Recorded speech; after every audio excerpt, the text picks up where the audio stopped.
Bang! Neeves Knives. I'm Jared. My lovely wife Kara is relaxing, and today we are getting into this amazing knife, the TRM Atom. I want to thank a few people though. Thank you, Mr. Amazing, for gifting this knife to us. I can't thank you enough, and we are so blessed to have you as a supporter. So blessed, and we appreciate you so much. Thank you. Another person, our people, TRM, thank you again. You supported us for our 1,000 subscriber giveaway. We'll never forget that. And Lavender Pants 86, he was definitely a working part in that. Thank you very much, brother. We love you and appreciate you, looking out for us and talking to them and asking them to help us out for our giveaway. And yeah, TRM is an amazing company. They're a small company, but they're made in the US, and yeah, they're doing a fantastic job. We're going to get into it right now. But everybody I just mentioned, I love you and thank you for what you guys have done for us. Now, the TRM Atom, what a fantastic knife. Now, this thing has got a massive reputation, especially in 2020. I mean, just a massive reputation. And the reputation is it being slicey, but it being just such a tightly fit, great EDC knife. Now, with this package, you are getting a full-size, easy to carry knife. It's so thin, so slim. We're going to show it in a second. The length on this thing is 8 inches with a 3.5-inch blade. It's right there with the Spyderco Mannix, but look at how much thinner it is than the Mannix. Look at that. I mean, it is so much thinner. Even the blade, look at that blade. So much thinner. So, great EDC size, full-size knife, but very compact and lightweight. This is a 20 CV blade.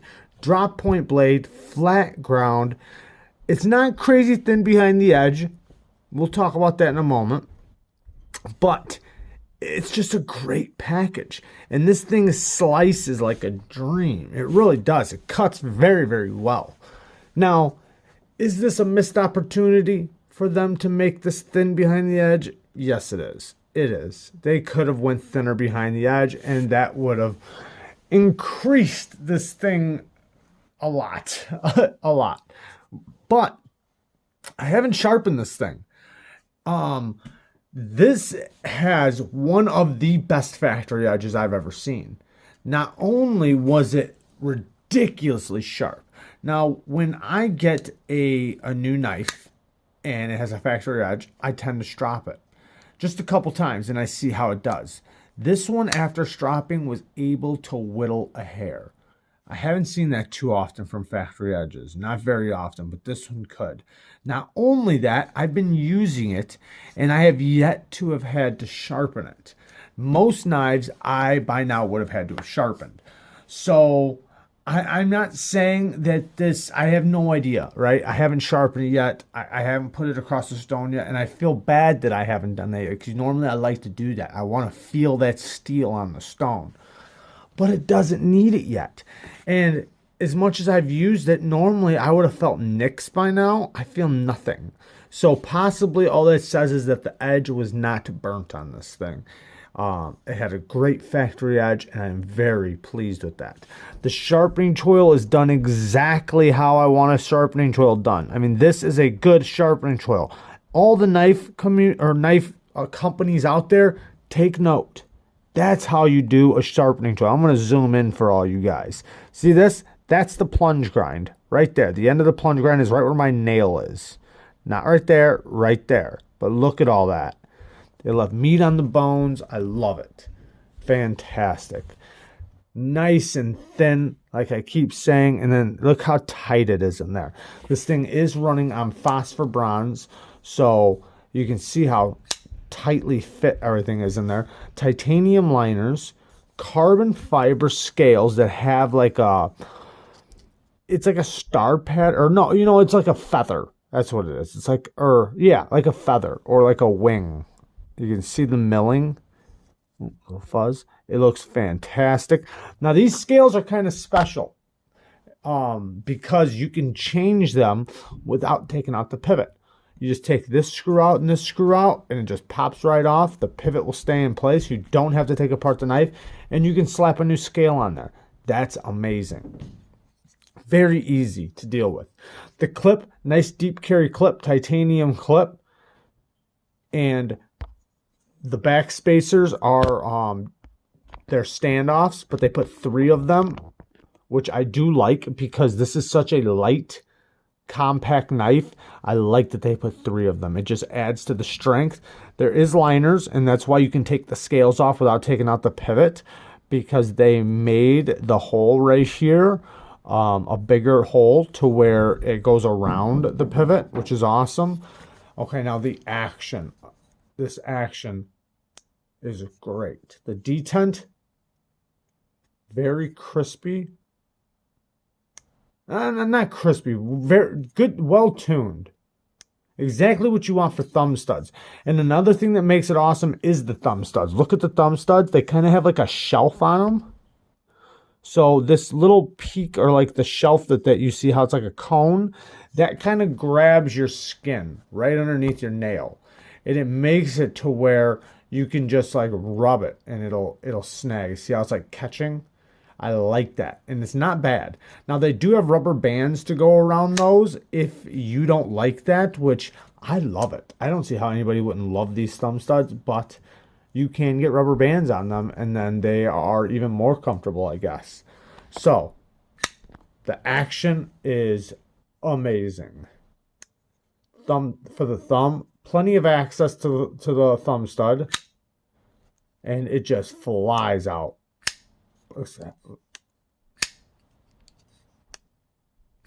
It just smacks out. Now the reverse flick you can do. It is a little tighter though because they don't give you all the access, and the thumb stud is the equal height of the scales.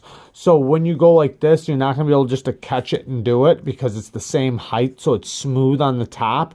So you got to go from underneath, catch it, and then do it. And it's very easy if you do it like that, as you can see. Now the drop on it, the detent right there, very easy to push past. Slow rolling it is super easy too because it just catches your finger. So you can go from behind it or on top of it. The slow roll is very, very satisfying because it doesn't do that thing where you go like this and then you got to catch it right there and then slap it. It doesn't do that. You can easily control it all the way around. The thumb stud goes all the way around with good distance away from this corner. Sometimes thumb studs are very tight close to the corner, which makes it to where you kind of fumble right here in this area. Nope. All the way around very comfortably. It feels like the thumb studs protrude more than they do. They might be a little bit higher than the scales, probably not, because this side is nice and tight to it, but it feels when you're slow rolling it like the thumb studs are very tall, even though they're not. Now, the access to the lock bar, you can see that. I don't even got to tell you how great the access to the lock bar is.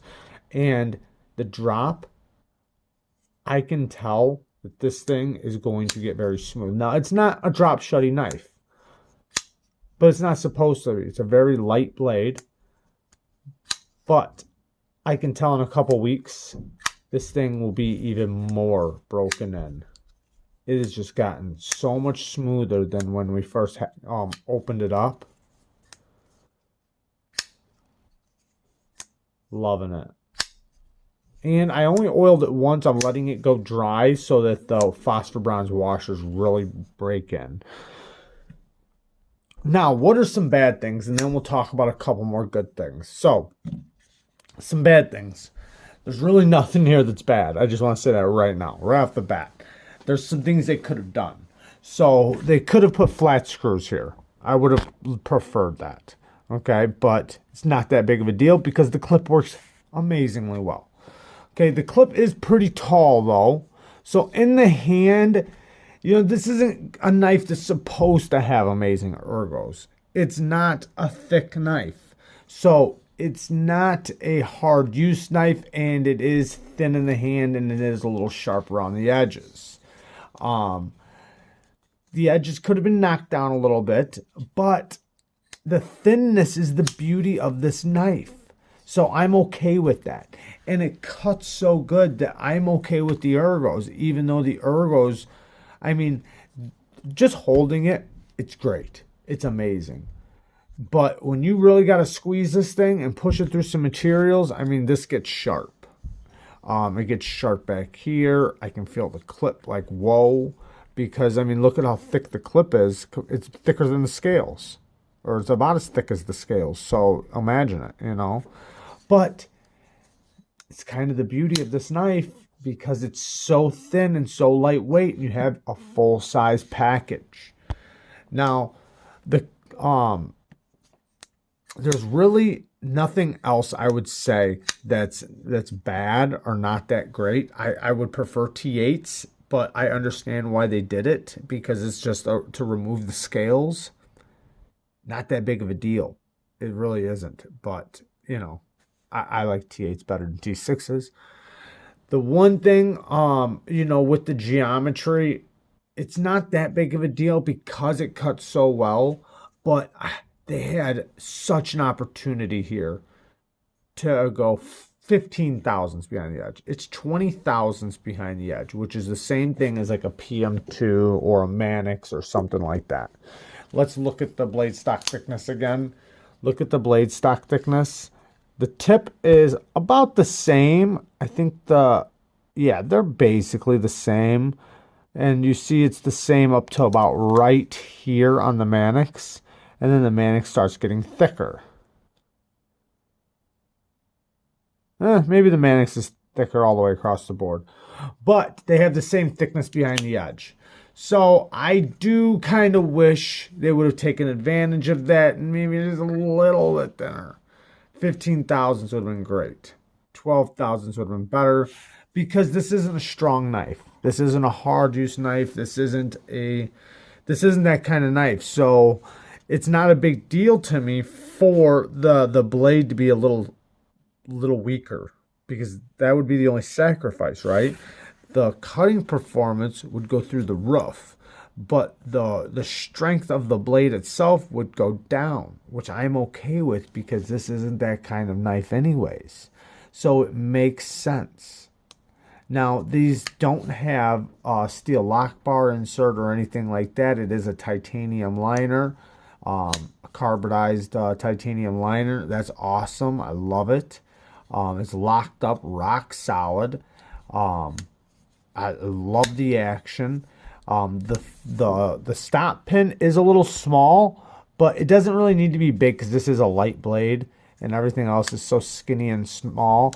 But if it was bigger, I would be definitely happier because I feel like there's I think, it's not even that I think, I know this. There's the two things that are going to be really strong on this knife to make the integrity and strength of this knife is the thickness of the liner and the stop pin.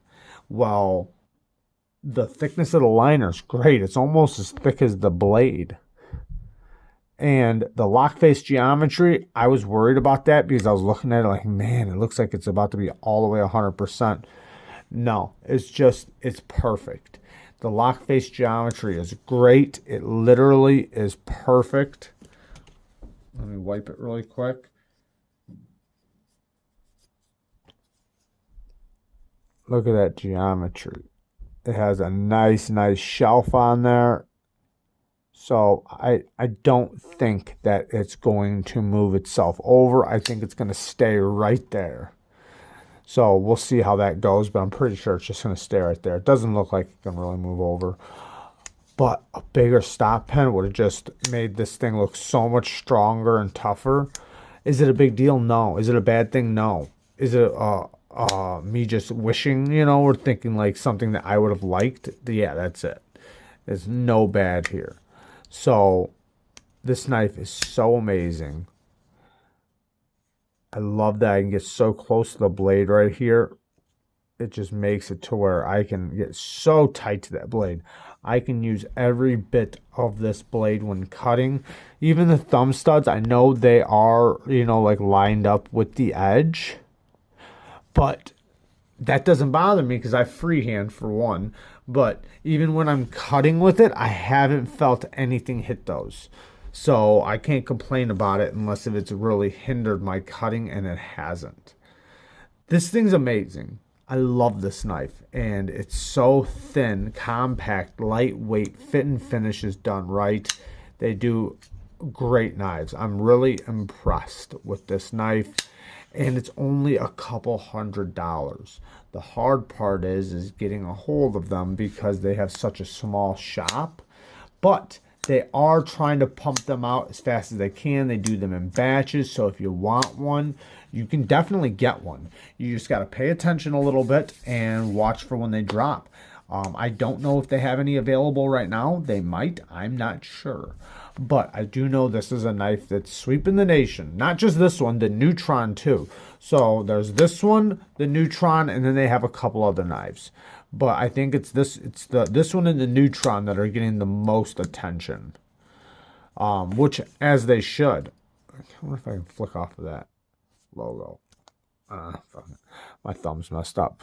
I love the logo. The logo looks awesome. The Three Rivers for TRM. Three Rivers Manufacturing.